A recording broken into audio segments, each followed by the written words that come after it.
The coronavirus is now killing people around the world, in places like Italy, Spain, and the United States. Should we adopt China's model for fighting it? Or is there really a massive cover-up in China?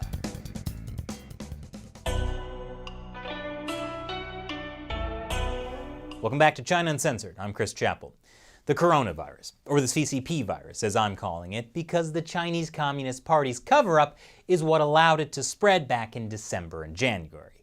And we all know about the cover-up and the lies the Communist Party told back then, which is why they're trying to do everything they can to deflect coronavirus blame, like by claiming the US military brought the coronavirus to Wuhan, and using a massive propaganda push to make themselves look like the hero that's saving the world.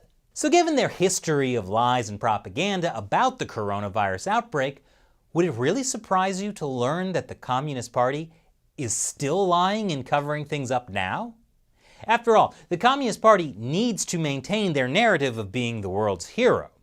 So as the CCP virus spreads around the world with thousands of deaths across Italy, Spain, and the United States, you should really question whether the Chinese Communist Party is telling the truth when they say everything's fine inside China.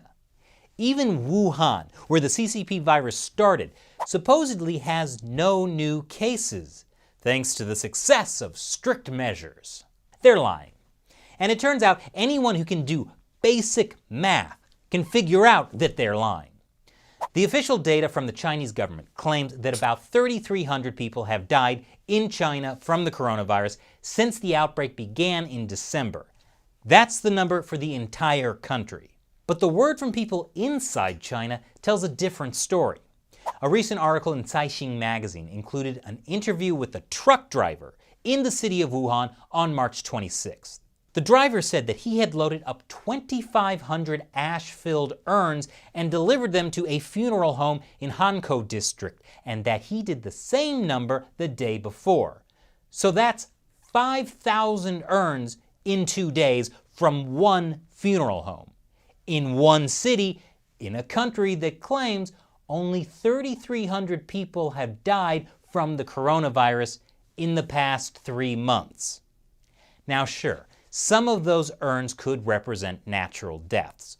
According to data from provincial authorities in 2018, an average of 131 people die each day in Wuhan. Let's round up to 200 because hey, maybe there was a particularly deadly truck pileup on the busy streets of Wuhan.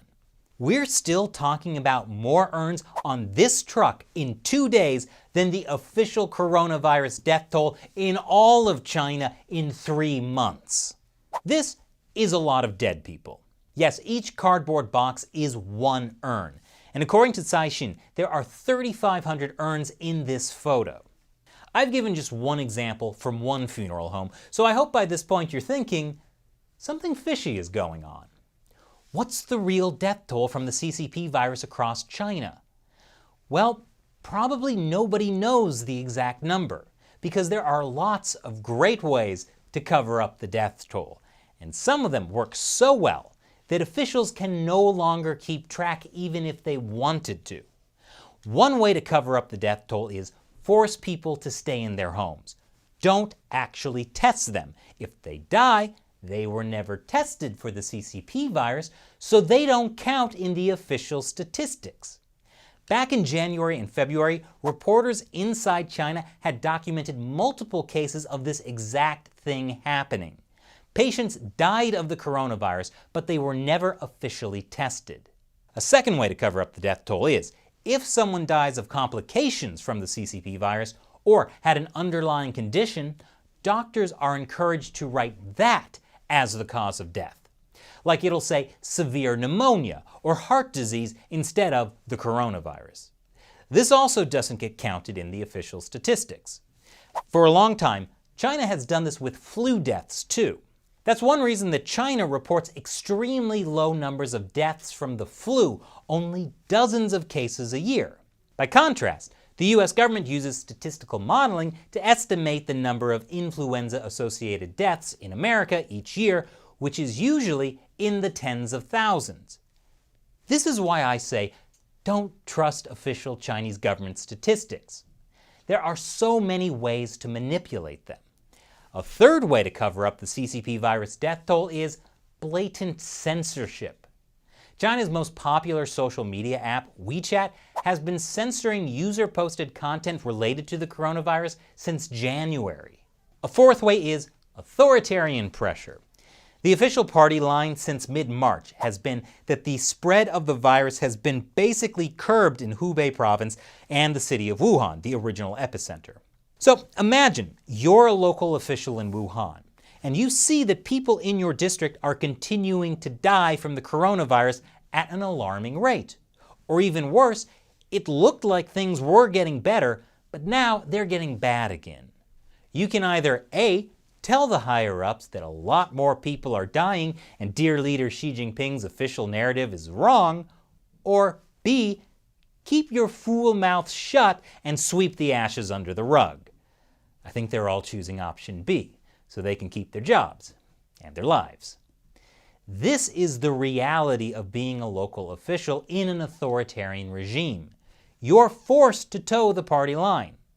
It's like the 1986 Chernobyl accident in the Soviet Union. Watch that show Chernobyl on HBO, and you'll see how everyone's first response is to downplay how bad things are because they don't want to get in trouble. Nuclear meltdown? It's not possible. It's just small fire. So for all these reasons, we know there's a cover-up of the death toll from the CCP virus in China. How many people have really died? Let's look at some estimates.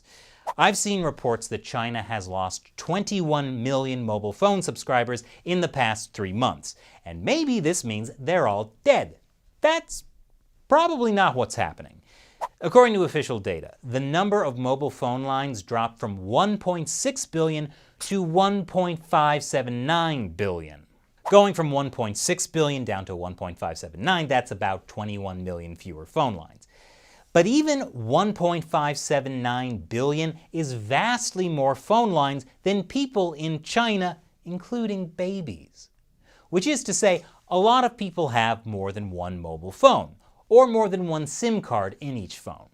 Dual SIM phones are pretty common in China, and at a time of economic crunch, it makes sense to cancel extra lines. Like, you had to close your small business? Cancel that extra line. You and your wife are quarantined in Wuhan and you can't travel to Shanghai to see your mistress. Cancel her extra line. If 21 million people had died from the CCP virus, that's probably too many people to cover up. But the Chinese regime could easily be covering up a death toll that's in the tens of thousands, still much bigger than the official death toll of 3,300. That seems to be what's happening. This article in the UK's Daily Mail says scientific advisors told Prime Minister Boris Johnson that the number of cases of coronavirus in China could be downplayed by a factor of 15 to 40 times. Now, I'm not saying the Daily Mail is the most trustworthy source of news, but they're not the only ones making this claim. And a factor of 15 to 40 times sounds about right based on, again, some simple math. This Radio Free Asia article looks at a few different estimates for the death toll. It says some social media posts have estimated that all 7 funeral homes in Wuhan are handing out 3,500 urns every day in total. And they're trying to complete this before April 5th. That's China's Qingming Festival, the annual holiday where you're supposed to go to your ancestors' grave, or the place where their ashes are stored, and burn incense. Or burn money, so your ancestors can get rich in the afterlife. Anyway, the article says funeral homes in Wuhan have been handing out 3,500 urns every day starting March 23rd, which is 12 days before the Qingming Festival begins. Such an estimate would mean that 42,000 urns would be given out during that time. In a normal year, about 10,000 people would die in Wuhan from January through mid-March. Even so, we're talking about roughly 32,000 unexplained deaths. That's a lot of extra urns full of ashes. Another estimate looks at the cremation activity of funeral homes in Wuhan. People in Wuhan have reported that funeral homes have been cremating bodies non-stop 24 hours a day. With a total of 84 furnaces running at max capacity, this calculation results in an estimated 46,800 deaths. One Wuhan resident told RFA that city officials have been handing out hush money to families in exchange for their silence about how their loved ones died. All this is to say, Chinese officials are covering up a massive coronavirus death toll in Wuhan. And if they're doing it there, they're probably covering it up in other parts of China too, although Wuhan was the hardest hit area. That makes the estimate given to Prime Minister Boris Johnson seem plausible, that the real death toll in China is 15 to 40 times higher than reported. Incidentally, Boris Johnson himself has tested positive for the coronavirus, after visiting a hospital and shaking hands with everybody. But my point is, when Western media report that Italy's death toll overtakes China's, or that Spain's death toll surpasses China's, that is really sloppy reporting, because they're comparing death tolls reported by transparent Western governments with death tolls reported by a brutal authoritarian regime that for sure covered things up back in January and is almost certainly still covering up things now. And that's a big deal, because the Chinese regime is in an all-out propaganda push, saying other countries should use China's model for fighting the coronavirus. Hopefully people reading those misleading articles won't fall for it. So when Western media ask, can China's coronavirus strategy work elsewhere? The answer should be no, because it hasn't even worked in China. Next, I'll answer a question from a China Uncensored supporter, one of the people who contributes to us through the crowdfunding website Patreon. Sandra Wu asks, I just learned of a petition at this whitehouse.gov link. What do you think of this? Would you be talking about this in a future episode? Thanks for your question, Sandra. So here's the petition. It says, let's start calling the novel coronavirus the CCP virus. It's not my petition, but I totally agree with the idea. In fact, 2 days before that petition was created, I made a similar suggestion. It was the Chinese Communist Party that turned a small number of infections into a global pandemic by covering it up. And that's exactly what they're trying to distract us from. So, let's call it what it really is. The CCP coronavirus. And lately I've been calling it the CCP virus for short. So yeah, it's a great idea. And it's much better than calling it the Chinese virus, because the Chinese regime can't claim we're being racist if we call it the CCP virus. I don't know whether the petition will convince President Trump, but it might be seen by his advisors. Regardless, signing it sends a strong message. So I would encourage people to sign it, and also to get your friends and family to adopt the term CCP virus in everyday conversation. In fact, I've created a special graphic that you can spread on social media. I put a link for that in the description below. Have fun. Thanks for watching, and thank you to my supporters who help us keep the show going. You can support us by contributing $1 or more per episode on the crowdfunding website Patreon, or you can contribute through PayPal or with Bitcoin. Details are below. Once again, I'm Chris Chappell. Thanks for watching China Uncensored.